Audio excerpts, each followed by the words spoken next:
Right lads, I'm your host, man, this Kebab, and I really like instruction manuals. It's why I keep my one for the iToy on hand at all times. I don't own an iToy. Many games have included in-game instructions on how to play throughout the years, usually in the form of an in-game tutorial, no matter how simple said game may be. And no game has done this more and in more iterations than of course Minecraft, a game where you simply break and place blocks. Since the release and arguable death of the legacy versions of Minecraft, many tutorial worlds have been released, ranging in variety from, oh, that's how you do that, to why the hell is there a huge cathedral here? So why not take a quick look at all of these and what they offer to you as the player. I should mention at the start, I'm going to be playing all these on the Java version of Minecraft. You can import them to the Xbox 360, but it's much more timely and for basically the same thing. The console versions of Minecraft always lagged slightly behind the PC versions, usually getting features that were released in PC updates a year or two after. And thus, instead of versions being designated version 1.69 or whatever, they were simply named Title Update insert number here. Minecraft Xbox 360 edition would of course be the first of the console editions to be released, and would release alongside Title Update 1 on the 12th of May 2012, with the first of the tutorial worlds. For a first tutorial world, it's of course going to be quite simple. We see the first appearance of the classic survival showcase area with its half-built house, boating area and fishing pond before we move through the tunnel to the actual playable area. We see the classic Minecraft sign and a small village, uninhabited of course because this was well before villagers were added to the game, and simple enough due to the lack of fancy blocks. We take a short minecart trip to the focal point of this map, a small castle with a boating area. They really liked boats, huh? A tower and a church, and for the castle, that's about it. We also have a small village behind the starting area, a tower, and for the first world, it's not too bad. Pretty simple though. Title Update 3 would release on July 13th of 2012 and would add pistons, shears, and a new tutorial world.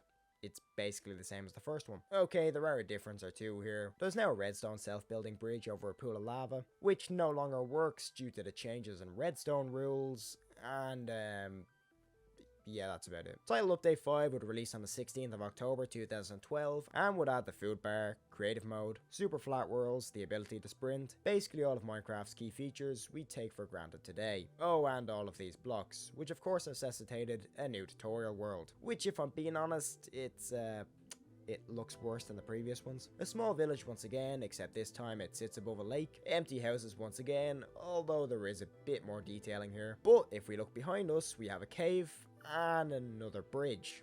That again doesn't work. The cave at the start does look quite impressive with cool fire pieces, but in all honesty it's pretty barren. All it holds is a nether portal with a redstone door, which, yeah, take a guess whether or not it works. And a little bedroom slash library, which is pretty much all this world offers. But thankfully, Title Update 7 would add a much better one. Title Update 7, 19th December 2012. Added potions, nether fortresses, villagers, and once again, a new tutorial world. This was the first tutorial world that didn't feel cobbled together in a few minutes, and actually felt like I had a bit of design put into it. Still not a huge world, but hey, it's a move in the right direction. Of course, we have the classic starting area, but now the tunnel steps into the grounds of a mansion, which acts as a showcase area for the new items, and as the primary hiding place for the music discs, which are spread across the map. We have an area where you have to craft a fire resistance potion, a bridge over lava, a hidden nether portal with redstone that actually works, a farm, and a minecart track that leads to a small underground desert temple thing. We have a few more things spread throughout this map, a small house, a tower, this underwater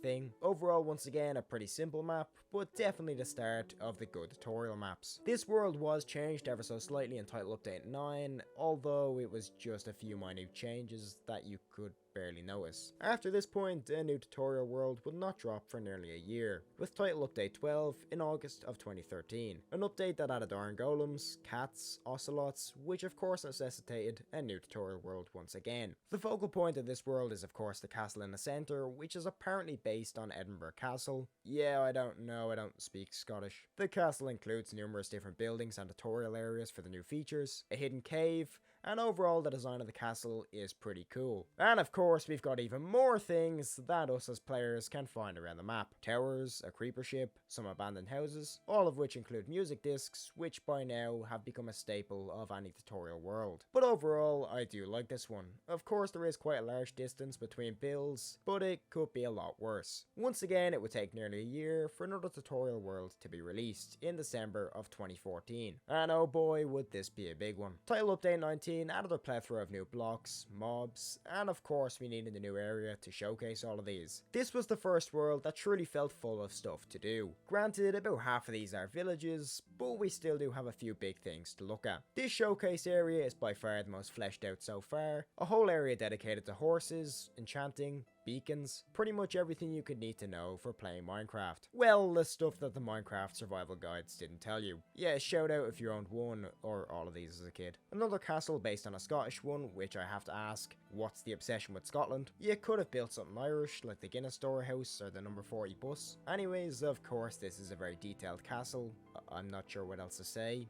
It has rooms, and yeah. Another big castle, which is arguably better than the first, and of course a recreation of Stampy's house from his Lovely World series. Now I'm gonna be honest, I was never a huge fan of Stampy Longnose when I was younger, but there is no denying that at this point in time, he was one of the most popular creators on the internet. So recreating his house was a great tribute to him by the Minecraft team. It is scaled down slightly, but hey, it would have taken a lot more time to recreate that. It's not like they had a oh wait, never mind. But they would make it up to us just a year later. December 18th, 2015. Title Update 31. If you have noticed that the number of updates between worlds is being getting gradually bigger, you'd be right. But see, a lot of these updates over time were solely to patch bugs due to the sheer amount of crap that had been added to this game. But yes, of course, a new world would be added alongside all of this jazz. This is my personal favourite of all the tutorial worlds, and features a town based on the real life town of East Linton, which is in guess what country?